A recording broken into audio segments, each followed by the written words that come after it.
In November 1968, in the city of Strasbourg, Jean-Baptiste Thomas arrives at the Council of Europe, ready to start his working day.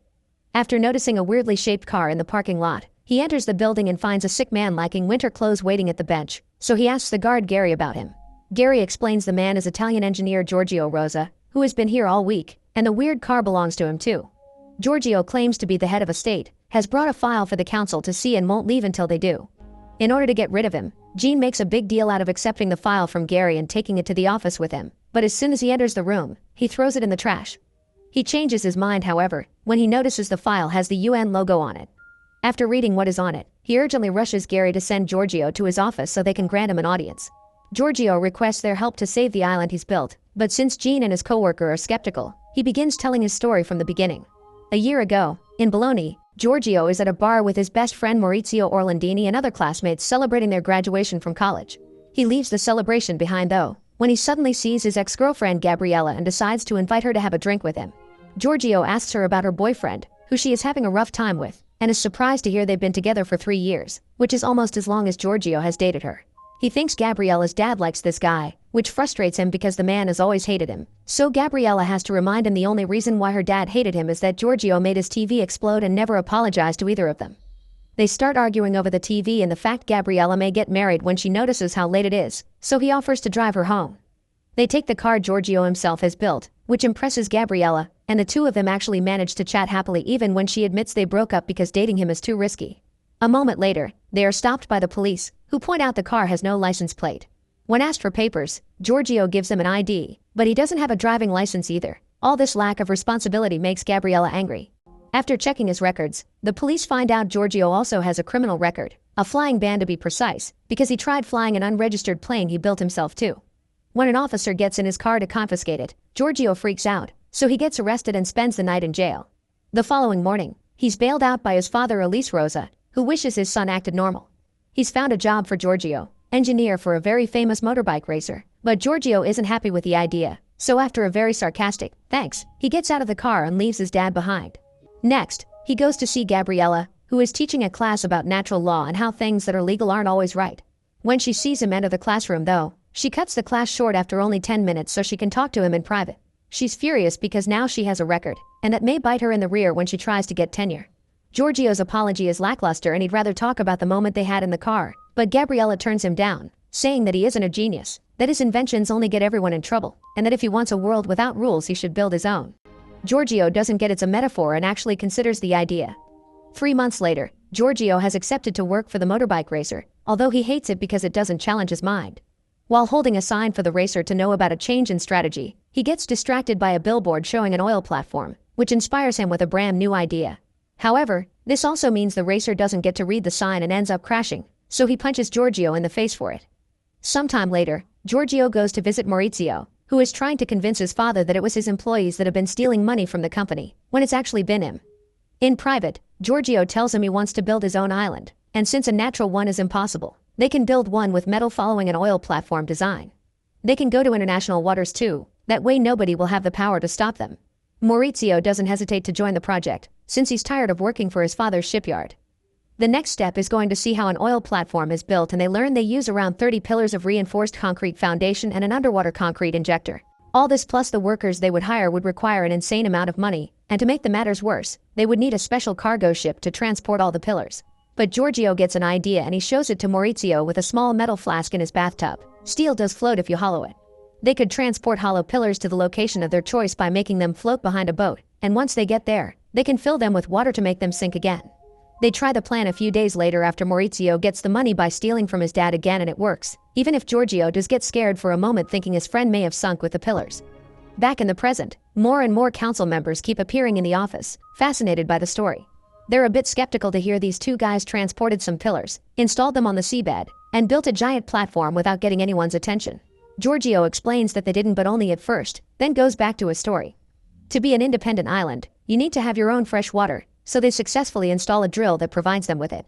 The giant drill tower gets the attention of the Coast Guard, who thinks their tower is a transmitting antenna used for the illegal occupation of public airwaves. But as soon as they explain they're just drilling for water, they're left alone, since that's not illegal.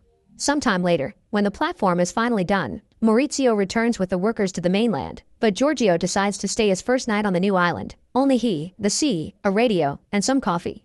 Things go well at first, but soon it starts raining, which Giorgio thinks he can avoid by standing under his beach umbrella. However, in the middle of the night, the light rain becomes a full storm with tall waves that keep hitting the platform and a strong wind that blows away his umbrella. It's during this storm that a boat approaches the island asking for shelter, and that's how Pietro Bernardini, a castaway welder, becomes the first resident. Back in the present, Giorgio's little meeting has become a full audience with the entire Council of Europe. A secretary is introducing the ministers to residents of the island. After talking about Pietro, he brings up Wolfgang Rudy Neumann, a PR manager for beach clubs.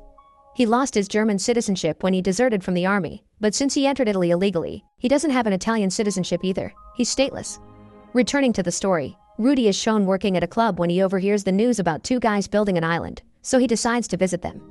After hearing their explanation about building a new world, Rudy accepts to stay as the island's PR manager and begins promoting the place as a tourist destination.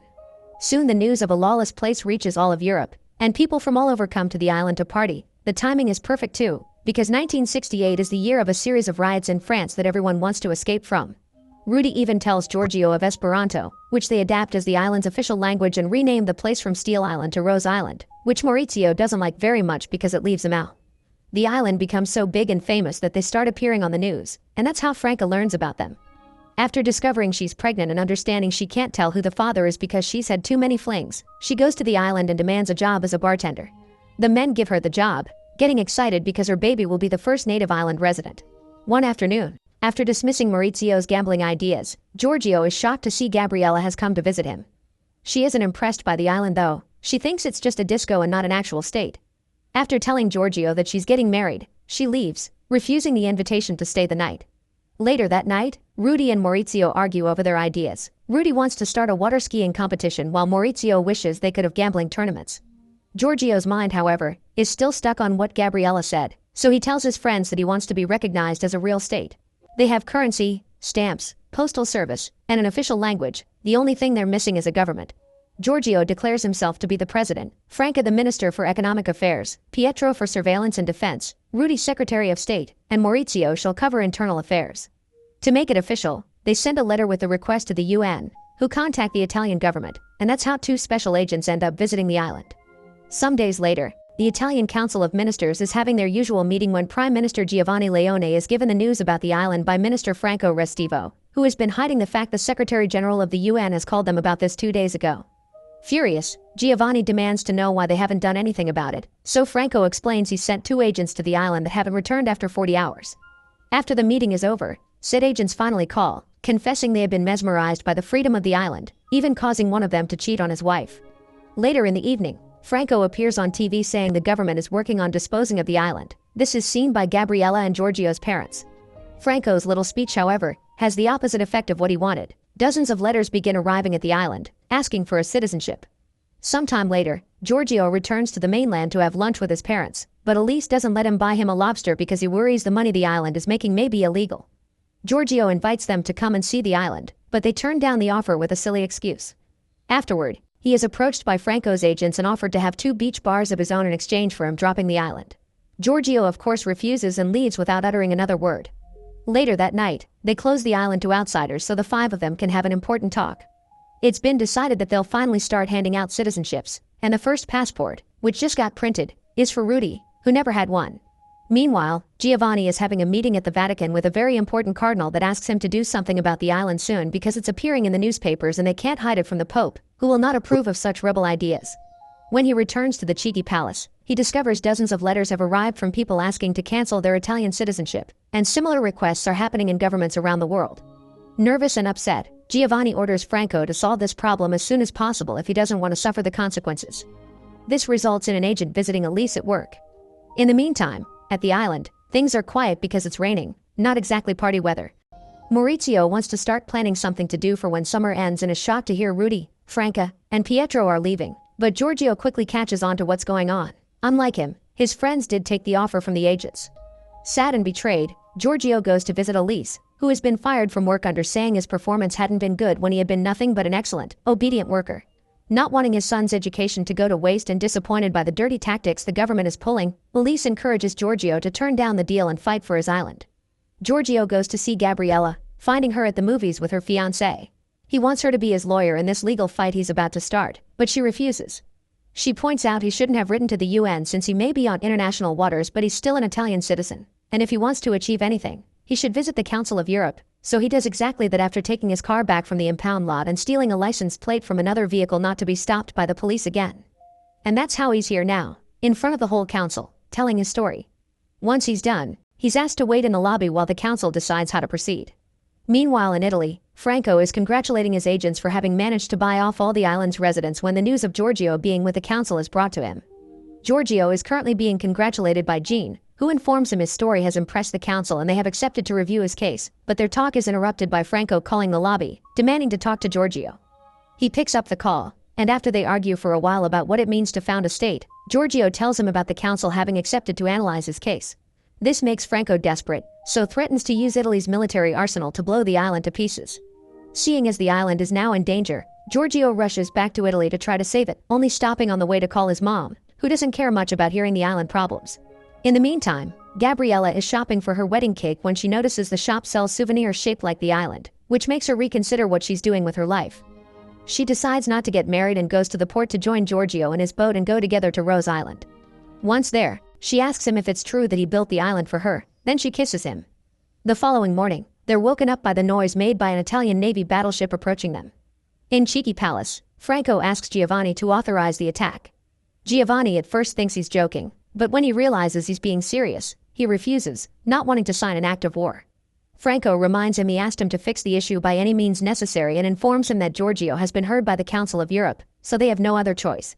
There's a commotion on the mainland as well. Curious bystanders and all news outlets are coming to the shore to see the explosion. When Rudy, who is about to close his deal, hears about this, he leaves the bar and finds Maurizio to ask him to join him in going back to defend the island.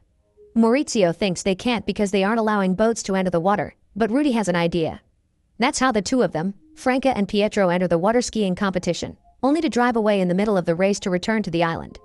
Thinking the Navy is just trying to scare them, the six of them stand on the edge of the island holding hands, only to be surprised by the Admiral shooting the cannons now that they have Giovanni's authorization. It's only a warning shot, so after the initial shock, the group goes back to the edge to stand their ground. The second shot lands much closer to the island, but this still isn't enough to make them come back, so the Admiral sends his soldiers to raid the island and arrest the group. While Giovanni and Franco appear on the news as heroes, Giorgio's parents follow the case on the radio, and Jean reluctantly throws away the island's file. The group is taken away in the Navy's ship, and Giorgio can only watch as bombs are put on the pillars and the island is blown up. Afterward, he apologizes to Gabriella for what he did to her dad's TV, but she tells him that doesn't matter anymore. What matters is to change the world. Without the island existing anymore, the Council of Europe couldn't close the case. To prevent this from happening again, the UN moved the border of international waters from 6 to 12 nautical miles all around the world. To this day, the destruction of Rose Island remains the only invasion perpetrated by Italy. Giorgio and Gabriella got married and lived together for the rest of their lives. Make sure to subscribe and turn on notifications so you can watch more videos like this. Thanks for watching.